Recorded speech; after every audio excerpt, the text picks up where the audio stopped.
For this video, our learning objectives are: at the end of the lesson, the students must be able to determine and understand the profit associated with principal, rate, interest, and time. And also, the students must be able to know how to derive the formula to compute for unknown principal, unknown rate, unknown time. And lastly, the students must be able to solve the principal, interest, rate, maturity value, and problems involving simple interest. Now, to start the topic for the simple interest, here is Ma'am Samantha. Good day everyone. Our first topic for this video lesson is simple interest. But before we start, please get your pen and paper to take down notes. Our objectives: the students must be able to define simple interest, know the formula of simple interest, and apply the simple interest in a real-world context. Let's define first the meaning of simple interest. Simple interest is a technique used to calculate the proportion of interest paid on a sum over a set of time period at a set rate. It is a straightforward and easy technique for calculating interest in money. There is an interest when we borrow money, when we deposit money in the bank, and etc. Okay, here's the formula for finding the simple interest. I equals to P times R times T, where I means the interest, P is the principal, R is the rate, and T is the time. Let's have an example. A bank offers 25% annual interest for a particular deposit. How much interest will be earned if 1 million pesos is deposited in this savings account for 1 year? The example number 1 is asking for the annual interest. Let's solve for it using the formula. First, let's determine the given. The principal is 1 million, the rate is 25%, and the time is 1 year. Take note, when the time expressed in months, it should be converted in years by dividing the amount of months in 12. By illustrating the formula, it is written by T equals to M over 12. Now, let's continue in solving the annual interest. Substitute the given in the formula. Always remember, when it comes to rate, we need to convert or change the percent into decimal.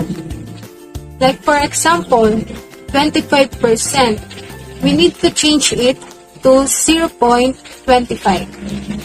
So now, substitute the given to the formula. Interest equals to 1 million times 0.25 times 1. And then solve. The interest earned is 250,000 pesos. Sample number 2. How much interest is charged when 50,000 pesos is borrowed for a month at an annual interest rate of 10%? Example number 2 is asking also for the annual interest. Let's solve for it using the formula. But the time or term was expressed in months. Again, let's find the given first. Our principal is 50,000, our rate is 10%, and our time is 9 months. Since the time was expressed in months, let's solve for it first. Our formula for finding the time is P equals to M over 12. When we substitute, it will time equals to 9 over 12. Now, let's continue in solving the annual interest. Substitute the given in the formula.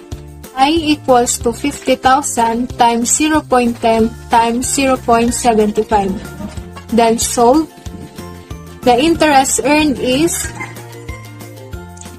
3,750. Okay, learners, we are done. That's all for simple interest. I hope you learned a lot. And to discuss the principle, here is Sir Cyross. Samantha. Now, let's continue our discussion in principle. The specific learning objectives: to define, to know the formula, to solve for the unknown principle. Definition of principle is the amount of money borrowed or invested in the origin date. A sum of money in which interest is paid. Carrying value of an obligation, for example, bonds payable. And lastly, amount of invested, excluding return on investment. Now, for the unknown principle, you can obtain it using this formula. Principal is equals to simple interest divided by rate times time. How we came up in this formula? Since we have already the formula for simple interest, we will just derive it. We will divide both sides by the parts which are not missing. So, simple interest divided by rate multiplied by time is equals to principal multiplied by rate and multiplied by time divided by rate multiplied by time. So, we must cancel the rate and time. So, the final formula in principal is principal is equals to simple interest divide rate and time. So, let's begin in examples of principal. First, Mr. Cruz is having 17,500 offered in his interest with the rate of 25%. How much did he get in his principal if he has only 8 months? So, the givens are interest is equals to 17,500, rate is equals to 25% or 0.25, and time is equals to 8. And now, substitute the given in the formula.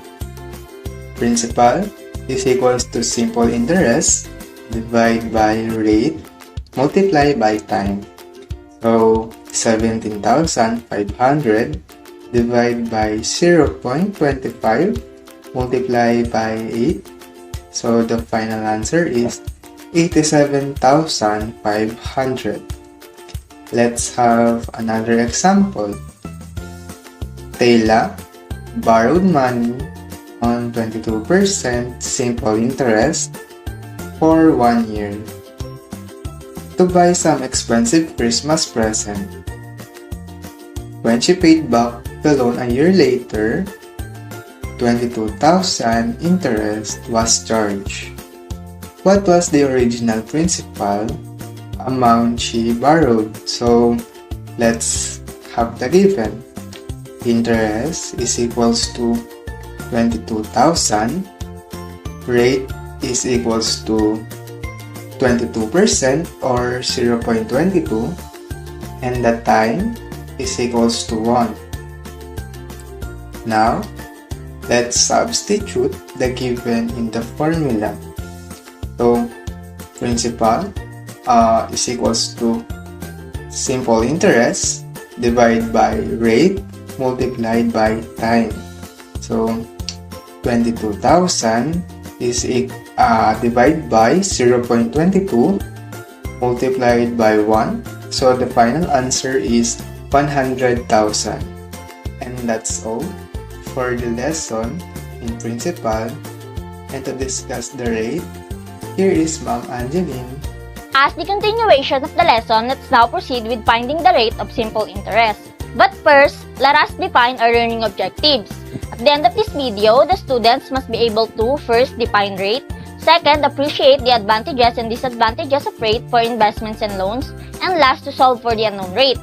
So, what is the definition of rate in simple interest? It is the annual rate, usually in percent, charged by the lender or the rate increase of the investment. Simply, it is the annual percentage rate that the lender charges or the rate increase in the investment of an individual. So, what is our formula for rate? Our formula for rate or the unknown rate is R is equal to I sub S all over P times T, where R refers to rate, I sub S for simple interest, P for principal or the amount invested or borrowed, and T for time or term. So, how do we come up with this formula? First, we must derive the formula of simple interest, which is simple interest equals principal times rate times time. Then, we will divide the principal and time on both sides to come up with the formula of rate.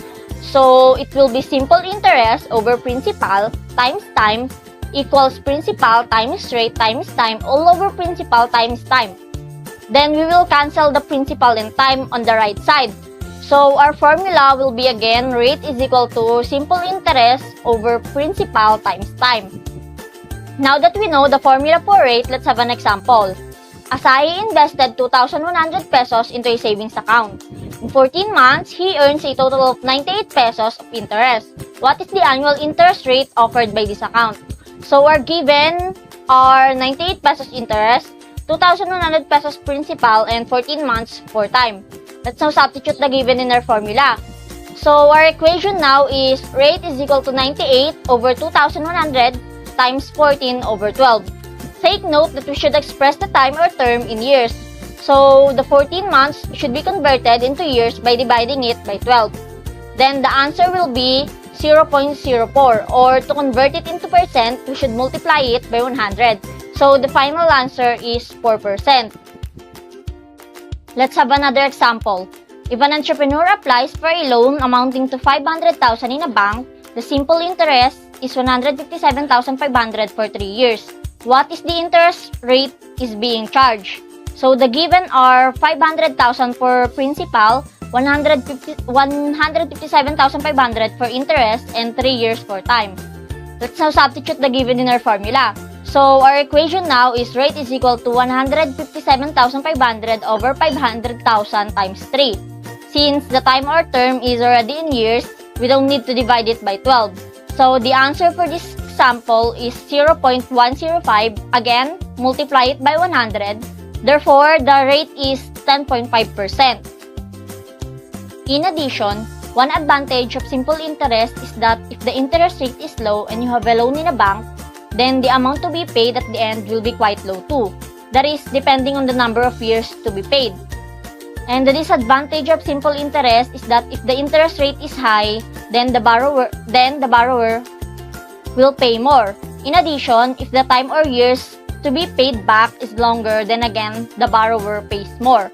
Also, when saving money or investing, if the interest rate is high, then the investor benefits because the interest earned is high too. And the disadvantage is if the interest rate is low, then the interest earned is also low. That's all for finding the rate of simple interest. To discuss the time, here is Ma'am Angelica. Hi! This time, I will be teaching you how to solve for time. At the end of this lesson, the students must be able to define time, know the formula for time, and solve for the unknown value of time. To start, let's have first the definition of time. It is the amount of time in years the money is borrowed or invested, or it is the length of time between the origin and the maturity dates. In solving for time, we have the formula P is equal to simple interest over principal times rate. We derive this from the formula of simple interest where we divide both sides by principal and rate to cancel the ones on the right. Now that we have the formula for time, let's have an example. We have here the given I is equals to 5,000, P is 4,000, and R is equals to 25% or 0.25. Now we can substitute the given value to the formula. And we'll have P is equals to 5,000 over 4,000 times 0.25. 4,000 times 0.25 is equals to 1,000. And then we'll have 5,000 over 1,000. The answer will be 5 years. That's simple, right? Let's have another example. We have here the problem, how long will 1 million pesos earn a simple interest of 100,000 at 1% per annum? First, let's get the given. P is equals to 1 million, I is equals to 100,000, and R is equals to 1% or 0.1. Again, substitute the given value to the formula, and we'll have T is equals to 100,000 over 1 million times 0.01. 1 million times 0.01 is equals to 10,000, and then we'll have 100,000 over 10,000. The answer will be 10 years in time. See? That's simple. I hope you get it. That's all. Now let's have Miss Rika for the maturity value. Thank you, Ma'am Angelica. Now, let's proceed to our next topic, which is the maturity value of the simple interest. In this topic, you will be able to define what is the maturity value. And also, you will know the formula or the two methods for you to compute the maturity value. And also, you will be able to apply it in a real-world context or in a given problem. So, let's define what is maturity value first. Maturity value is the amount after time or years that the lender received from the borrower on the maturity date. The maturity value has two methods, right? The first method, we have the formula F is equals to P plus I sub S, where the F is the maturity value and P is the principal and the I sub S is the simple interest. By substituting I sub S in a PRT, it gives the formula F is equals to P plus PRT.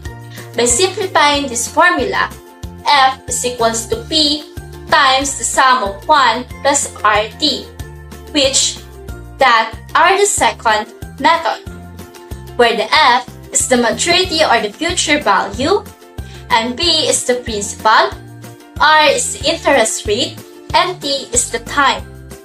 Now, let's have an example. Find the maturity value if 1 million pesos is deposited in a bank at an annual simple interest rate of 0.25% after 1 year and 5 years. In this problem, we have two time or two term, right? Which are the 1 year and the 5 years. So we will solve the maturity value using the first and second method to compare if the answer will be the same. But before that, let's define the given first. In this problem, we have the principal, which is the 1 million. Interest rate is 0.25% or 0.0025. Now, let's find the maturity value after 1 year and after 5 years. So you're noticing that we don't have simple interest here, right? But we can be able to obtain that by solving it using the formula for simple interest that discussed by Ma'am Samantha, which is Y I sub S is equals to PRT. So when the time is the 1 year, the simple interest is given by 1 million times 0.0025 times 1 is equal to 2,500. We have the simple interest here now, which is the 2,500. We can now solve for the maturity value by the formula of the first method, which is F is equals to P plus I sub S. The maturity value or the future value is given by F is equals to P plus I sub S is equal to 1 million plus 2,500 is equal to 1,02,500. So that's the maturity value if we're going to use the first method.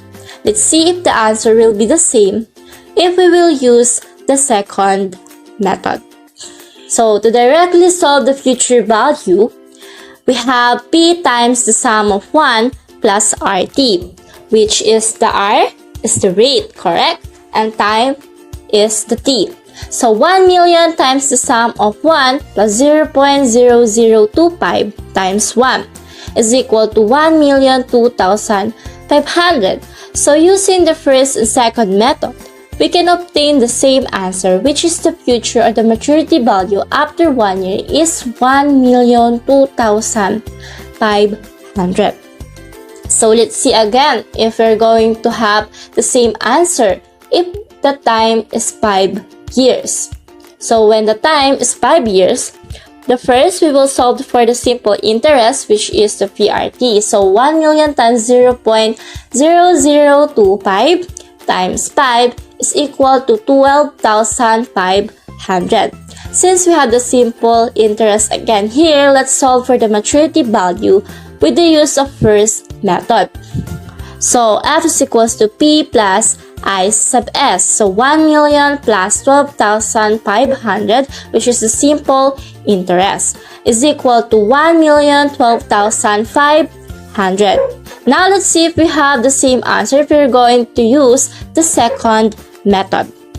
So F is equals to P times the sum of RT. So 1 million times the sum of 1 plus 0.0025 times 5 is equal to 1,012,500. So the future or the maturity value after 5 years is 1,012,500. So we have the same answer also. So remember the importance of knowing how to compute the maturity value. You will be able to know the amount of the needs that the borrower of the money will pay to you if you are the lender, and vice versa. If you are the borrower of the money, you will be able to know the amount that you are going to pay to your lender. And that's the end of our lesson for this video.